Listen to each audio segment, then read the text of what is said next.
Then if you consider V2 equals to Q by C2. C2 is 30 millifarad. So ultimately you are getting 10 volt, and similarly for V3 you are getting 5 volt. So that is our answer. V1 is 15, V2 is 10, and V3 is 5. Now we'll try to discuss on inductor. Inductor is what? A passive element designed to store energy in its magnetic field. So an inductor consists of a coil of conducting wire, that is the conductor wire in the form of coil. So this is known as inductor. L means here inductance, and the voltage across this inductance is V equals to L ddt of I. Okay, that is the rate of current flow with respect to time. So V equals to L ddt of I, that is the voltage across the inductor. So unit of inductance is Henry. We can say in the symbol of H, capital H. So inductance is the property whereby an inductor exhibits opposition to the charge of current flowing through it, measured in Henry. It is the definition of inductance. So now for series operation of the inductance is similar to the series operation of the resistance L1 plus L2, and you see parallel operation of the inductance also same as the parallel operation of the resistance, that is L1 multiply L2 divided by L1 plus L2. It is totally similar. Only for capacitors it is opposite. Now you see for practice problems 6.11, you see this is the circuit where you see that this is the series connected. Then you can simplify it. This part is parallel with this, so you can try it in your home. Total answer is here for this total equivalent inductance. L equivalent is 25 millihenry. Very easy problem, that's why we didn't solve it here.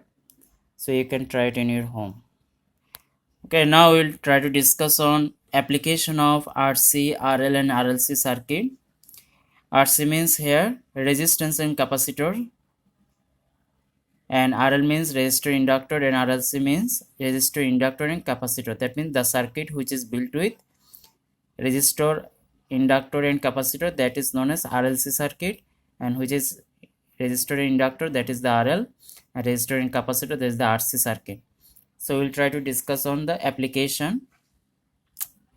The RC circuit, that is resistor capacitor circuit, consists of a capacitor and a resistor connected either in series or parallel to a voltage or current source. They are most commonly used in filtering applications. So RC circuit application is filtering circuit. Now RL circuit consists of a resistor and inductor connected to either in series or parallel. A series RL circuit can be driven by voltage source, whereas parallel RL circuit can be driven by current source. They are commonly used in passive filters. Okay. So RLC circuit similarly consists of a resistor, inductor and capacitor connected in series or parallel. This circuit is useful mainly in oscillator circuits, which can be used in radio receivers and televisions. It is also used as damper circuits in analog applications. Damper circuit is used for removing the noise. The RLC circuit is also called as the series resonance circuit, oscillating circuit, or a tuned circuit. So this is the application. What do we say? This is the application of RC, RL and RLC circuit. Okay, finally we'll try to discuss on electric bill calculation. We know in our home we need to pay the electric bill, so we need to know how to determine the electric bill calculation. So you say 1 unit means 1 kilowatt hour, that is the energy unit. Kilowatt means here power unit, and hour means time unit. So power multiplied time means energy. E. So there is a problem statement.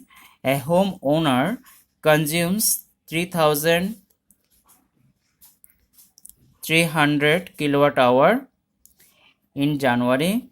Determine the electricity bill for the month using the following residential rate schedule. So it is given the schedule base monthly charge is 12 taka, it is fixed for every month. First, for the first 100 kilowatt hour, rate is 6 taka per kilowatt hour. For the next 200, 10 taka, and for above 300 kilowatt hour, it is 16 taka per kilowatt hour. So if we go for calculation, first we need to add the base monthly charge, which is fixed 12 taka. Then for first 100 kilowatt hour, you see total unit is 3300. So for the first 100 kilowatt hour at 6 taka per kilowatt hour, we can calculate 100 kilowatt hour multiply 6. Then you'll get total amount of cost for 100 kilowatt hour. Unit price is 6 taka, total unit is 100 unit. Here 200 unit price is 10 taka, so 200 multiply unit price 10 taka, total is 2000 taka. And remaining means here total is what, 100 plus 200 means 300, and total is given 3300. So 3300 minus this 300 means 3000. So remaining 3000 kilowatt hour at the rate of this 16 taka per kilowatt hour is 3000 multiplied 16 unit price. So ultimately you are getting 48,000. So after adding these all cost, that is the total bill, we have got 50,612 taka. So our average cost per unit is the total cost divided by total units. Total cost is 50,612 taka, and total units 3300 kilowatt hour. Ultimately you are getting 15.34 taka per kilowatt hour. Okay, now so that is our syllabus. Now we'll try to suggest some suggestion on the final exam. So for final exam, we see that from math there is a possibility of coming 80%. That is, if you practice all maths, then you can get around 80% marks. And if you follow all the mathematical related theory, say for Norton's theory, Thevenin's theorem, it is the mathematical related theorem, superposition theorem. So this type of theorem contains 5% marks, and code theory means definition time, say for what is charge. So this type of definition like theory is the code theory. This code theory contains 15% marks. So total 15 plus 5 is 20, and this is the 80, so 100%. That means you need to emphasize on the math. If you practice all maths properly, then you are getting 80% marks. So try to take the preparation as you can best. So good luck everybody. Thank you everybody.